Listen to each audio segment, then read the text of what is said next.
Good evening বন্ধুসকল, শুভ সন্ধ্যা। আশা কৰোঁ আপোনালোকৰ সকলোৰে ভাল। ইউনিভাৰ্ছ ব্ৰহ্মাণ্ডৰ ওচৰত সদায় প্ৰাৰ্থনা কৰোঁ যাতে আপোনালোকক সকলোকে ভালে ৰাখে, কুশলে ৰাখে। তাৰে কামনাৰে আজি ভিডিঅ'টো আৰম্ভ কৰিব লৈছোঁ।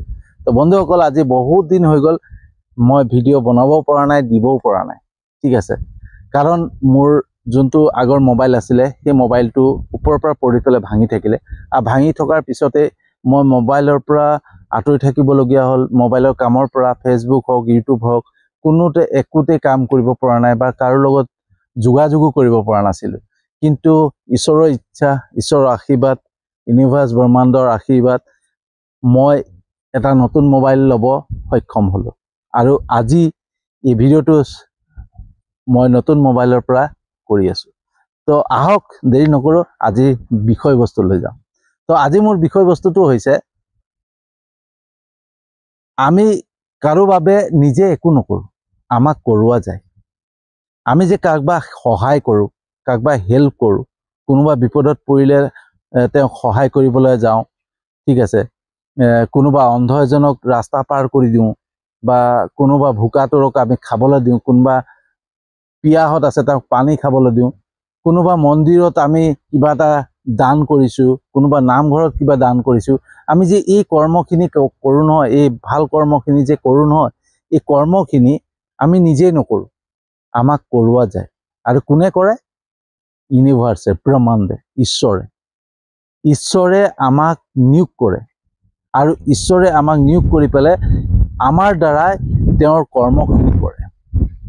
বন্ধুসকল, এই যে আমি কৰ্ম কৰোঁ নহয়, কাৰোবাক সহায় কৰা, কাৰোবাক হেল্প কৰা, কাৰোবাক ভোকাতুৰক কিবা খোৱা, বা কোনোবা মন্দিৰত কিবা দান কৰা, এই কৰ্মখিনি যে কৰোঁ নহয় বন্ধুসকল, এইখিনিৰ বাবে আমাক ঈশ্বৰে নিয়োগ কৰে।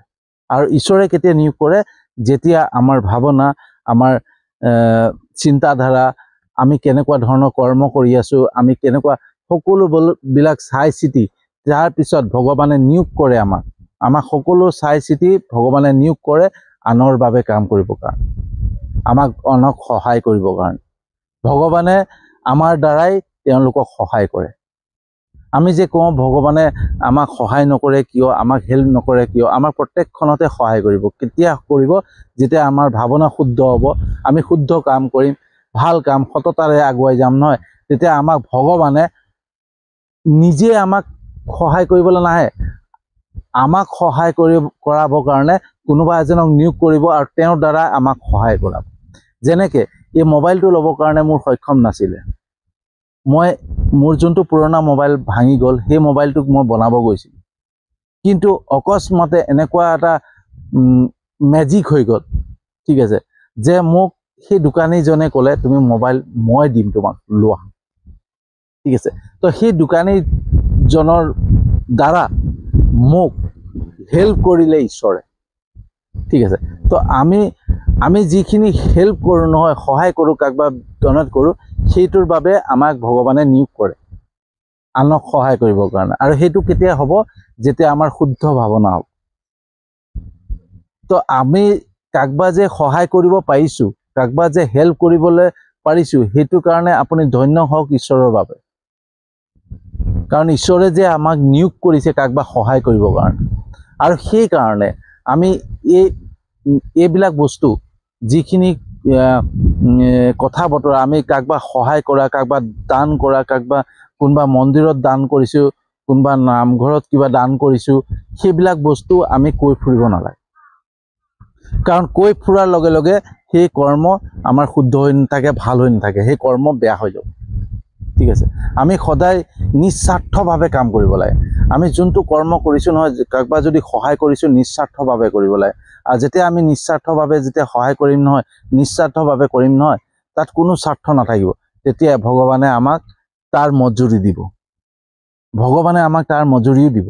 আমি যেনেকৈ ক'ৰবাত চাকৰি কৰিছোঁ, ক'ৰবাত জব কৰিছোঁ, তাৰ বিনিময়ত যি আমাক দৰমহা দিয়ে, সেই তেনেকেই আমাক ভগৱানৰ যিখিনি কৰ্ম আমি যদি কৰি যাওঁ নহয়, ভগৱানৰ কৰ্ম কৰাৰ বিনিময়তো ভগৱানে আমাক দৰমহা দিব। আৰু দৰমহা কেনেকৈ দিয়ে? যে আমি যিখিনি বস্তু ইমেজিন কৰিব নোৱাৰোঁ, যে এইটো মই পাম বুলি ভবাই নাছিলোঁ, অকস্মাতে পাই গ'ল। যেনেকৈ এই মোবাইলটো মই ল'ম বুলি ভবাই নাছিলোঁ, কিন্তু অকস্মাতে হৈ গ'ল। ঠিক আছে। তো সেই তেনেকুৱাকে ভগৱানে আমাক বস্তুবিলাক দিয়া আৰম্ভ কৰে, ঠিক আছে। কেতিয়া দিব? যেতিয়া আমি নিস্বাৰ্থভাৱে ভগৱানৰ কামখিনি কৰি যাম। কিন্তু মই যদি কোনোবা এটা নামঘৰত কিবা এটা দিছোঁ বা কাৰোবাক সহায় কৰিছোঁ, কাৰোবাক হেল্প কৰিছোঁ, আৰু সেই বস্তুটো যদি লৈ পেলাই মই গাই ফুৰিছোঁ যে মই আমুকক সহায় কৰিলোঁ, তামুকক সহায় কৰিলোঁ, এইটো কৰিলোঁ, তেতিয়া সেই কৰ্ম কেতিয়াও শুদ্ধ কৰ্ম নহয়। সেই কৰ্ম মানে নকৰাৰ দৰেই হৈ যাব, ঠিক আছে। সেইটো ভগৱানৰ ডিক্সনেৰীত নাহেগে, ভগৱানৰ খাতাত নুঠেগে। তো আমি সেইকাৰণে সদায় নিস্বাৰ্থভাৱে যিকোনো কৰ্ম কৰিলে আমি নিস্বাৰ্থভাৱে কৰিব লাগে। যে মই কাৰোবাক সহায় কৰিছোঁ, তাক একদম নিস্বাৰ্থভাৱে তাক আৰু মনত ৰাখিবই নালাগে যে সহায় কৰিলোঁ পাহৰি গ'লোঁ, ঠিক আছে। সেই তেনেকৈ যেতিয়া আমি সহায় কৰিম নহয়, তেতিয়া ভগৱানে আমাক আমি যাক যদি 100 টকা সহায় কৰিছোঁ নহয়, আমাক ভগৱানে 400 টকা দিব। সেইটো একদম 100% চিয়'ৰ। বন্ধুসকল, সেইটো মোৰ অভিজ্ঞতা, আৰু অভিজ্ঞতাৰে আপোনালোকৰ ওচৰত মই ভিডিঅ'বিলাক বনাওঁ, ঠিক আছে। আৰু এইটো মোৰ প্ৰথম অভিজ্ঞতা বুলিয়ে নহয়, যে এইটো মই আজি যোনটো মোবাইলত দি আপোনালোকৰ ওচৰত মই ভিডিঅ' বনাই আছোঁ, যিটো ভিডিঅ' বনাই আছোঁ মই যোনটো মোবাইলেদি, সেই মোবাইলটো এটা চমৎকাৰ, এটা মেজিক। মই ভবাই নাছিলোঁ যে এই মোবাইলটো মোৰ হাতলৈ আহিব, কিন্তু আজি এই মোবাইলটো দি মই ভিডিঅ' বনাই আছোঁ। তো এইটোৱেই মেজিক হয়, ঠিক আছে। আমি যি কৰ্ম কৰি যদি নিস্বাৰ্থভাৱে কৰোঁ নহয়, সেই কৰ্মৰ ফল আমি 100% পাম, ঠিক আছে। তো বন্ধুসকল, আমি কেতিয়াও কাৰোবাক যে সহায় কৰোঁ, কাৰোবাক যে কিবা দিওঁ নহয়, সেইটো আমি নিজে নিদিওঁ। আমি সদায় ধন্য ভাবিব লাগে যদি আমি কাৰোবাক সহায় কৰিব পাৰিছোঁ, কাৰোবাক কোনোবা মন্দিৰত কিবা দিব পাৰিছোঁ, কোনোবা দুখীয়া মানুহক কিবা হেল্প কৰিব পাৰিছোঁ নহয়, সেইটো ধন্য ভাবিব লাগে যে আমাক ঈশ্বৰে নিয়োগ কৰে, আমাক যে নিয়োগ কৰিছে তাৰ বাবে আমি ধন্য ভাবিব লাগে, ঠিক আছে। তো আমি কেতিয়াও কাকো আমি নিজৰ ইচ্ছা মতে কেতিয়াও কাকো সহায় কৰিব নোৱাৰোঁ। বহু এনেকুৱা ধনী মানুহ আছে, বহুত টকা থকা মানুহ আছে, যি আজিলৈকে কাকবা এটকা এটা সহায় কৰি পোৱা নাই। কাৰণ কেলে? তেওঁক নিয়োগ কৰাই নাই ভগৱানে। কিন্তু কিছুমান এনেকুৱা মানুহ আছে যাৰ ওচৰত এটকাও পইচা নাই, তথাপিও তেওঁ মানুহক সহায় কৰিবলৈ আগবাঢ়ি যায়। কিয় যায়? তেওঁক নিয়োগ কৰিছে ভগৱানে। তো ভগৱানে নিয়োগ কৰাৰ কাৰণে তেওঁ সেইখিনি পাইছে। দ্বিতীয়তে, যিখিনিয়ে ভাবে, বহুতে চাবচোন আপোনালোকে যে নামঘৰত দান কৰিছে, ক'তবা ভাওনা দিছে, ক'তবা কিবা কৰিছে, ঠিক আছে। তাৰ পিছতো তেওঁৰ সেই সমস্যা যোৱা নাই, আৰু তেওঁ কৈ ফুৰে যে মই আমুকত এইটো দিলোঁ, তামুকত সেইটো দিলোঁ, তথাপিও মই একো পোৱা নাই, ভগৱানে মোক চকু মেলি নাচায়, আমুকহে তামুকহে ঢেৰ কিবা কিবি কয়। কিন্তু কিয় কয় জানেনে? এটা কাৰণে হয় যে সেই বস্তুটো তেওঁ কিবা এটা স্বাৰ্থতহে দিছে, তেওঁ নিজৰ স্বাৰ্থ সিদ্ধিৰ বাবে দিছে, যে সেই বস্তুটো দি পেলাই মই তাৰ বিনিময় বিচাৰি পেলাই তাত দিছে, ঠিক আছে। আৰু সেই বস্তুটোকে সকলোকে কৈ ফুৰিছে যে মই আমুকত দিছোঁ, তামুকত দিছোঁ, সেইটো দিছোঁ, এইটো দিছোঁ, সেইবিলাক যে কৈ ফুৰিছে, সেইটো কাৰণে তেওঁ যোনটো সুফল পাব লাগিছিলে, তাৰ পৰা যোনটো সেই কৰ্মৰ দ্বাৰা যিটো তেওঁ পাব লাগিছিলে, সেই বস্তুটো পোৱা নাই। কাৰণ তেওঁক ভগৱানে সেইটো কৰোৱাই নাই, ঠিক আছে। কাৰণ তেওঁ সেইটো বস্তু নিজেই নিজৰ স্বাৰ্থৰ কাৰণে কৰি আছে। তো আমি যোনটো বস্তু অকস্মাতে কৰি পেলাওঁ নহয়, কাৰোবাক অকস্মাতে হেল্প কৰিছোঁ আৰু সেইটো বস্তু পাহৰি গৈছোঁ, সেইটো ভগৱানে আমাৰ দ্বাৰাই কৰোৱায়, ঠিক আছে। গতিকে যিটো বস্তু আমি নিস্বাৰ্থভাৱে কৰোঁ নহয়, সেই বস্তুত কেতিয়াও আমি তাৰ নাম লৈ থাকিব নালাগে, আমি একদম নিস্বাৰ্থভাৱে সহায় কৰি দিব লাগে, ঠিক আছে। কাৰোবাক পইচা দিছোঁ, তাৰ পৰা কোনো এক্সপেক্ট ৰাখিবই নালাগে যে মই এইটো তেওঁৰ পৰা আকৌ ঘূৰাই পাম বা ল'ম, সেইটো এক্সপেক্ট ৰাখিব নালাগে। দিছোঁ তোমাক, হৈ গ'ল, আৰু সেইটো পাহৰি পেলাব লাগে। আৰু তেতিয়াই আমি কি হ'ব চাব, লাহে লাহে আমাৰ তাতকৈ দুগুণ অহা আৰম্ভ কৰিব।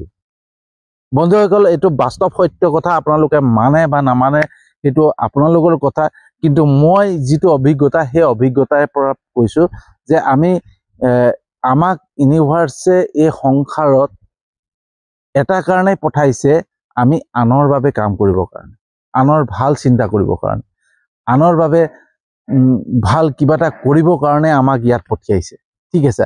আৰু এই সংসাৰত অহাৰ পিছত আমি নিজৰ স্বাৰ্থৰ সিদ্ধিৰ কাৰণে, নিজৰ স্বাৰ্থৰ কথা ভাবি পেলাই আমি নিজৰ কথা ভাবিবলৈ আৰম্ভ কৰোঁ, আনৰ কথা ভাবিব চিন্তা নকৰোঁ, আৰু তেতিয়াই কি হৈ যায়, আমি বিপৰীত দিশে গতি কৰোঁ। ঠিক আছে, তো যেতিয়াই চিন্তা কৰিব, যেতিয়াই আমি শুদ্ধ ভাৱনাৰে, শুদ্ধ চিন্তাধাৰাৰে, সততাৰে যেতিয়া আগুৱাই গৈ থাকিম নহয়, তেতিয়া ভগৱানে আমাক নিয়োগ কৰিব আনক সহায় কৰিবৰ কাৰণে। আৰু তেতিয়াই আপোনাৰ নিজকে গৌৰৱ ভাবক, নিজকে আপুনি ধন্য বুলি ভাবক যে আপোনাক বা মোক ঈশ্বৰে নিয়োগ কৰিছে আনক সহায় কৰিবৰ কাৰণে। তো বন্ধুসকল, কেনেকুৱা লাগিলে জনাব। যদি ভিডিঅ'টো সঁচাকৈ ভাল লাগিছে, যিমান পাৰে শ্বেয়াৰ কৰিব। আপোনালোকে বহুত হেল্প কৰিছে। মোৰ ইউটিউব চেনেলটোত আপোনালোকে ছাবস্ক্ৰাইব কৰিছে, ঠিক আছে, মোৰ ফেচবুক পেজটো ফ'ল' কৰিছে, আৰু মোৰ যিমান ভিডিঅ' মই দি আছোঁ সকলোতে লাইক, কমেণ্ট, শ্বেয়াৰ আপোনালোকে কৰিছে। তাৰ বাবে আপোনালোকৰ ওচৰত আন্তৰিক ধন্যবাদ জনাইছোঁ। আৰু এনেকুৱা ধৰণৰ ভিডিঅ' বনাই থাকিবৰ কাৰণে আপোনালোকৰ পৰা উৎসাহ আৰু সাহস আৰু আপোনালোকৰ আশীৰ্বাদ কামনা কৰিলোঁ। ইয়াকে কৈ পেলাই আজিৰ ভিডিঅ'টো সামৰণি মাৰিছোঁ, আৰু এটা নতুন বিষয়বস্তু লৈ পেলাই আহি আছোঁ।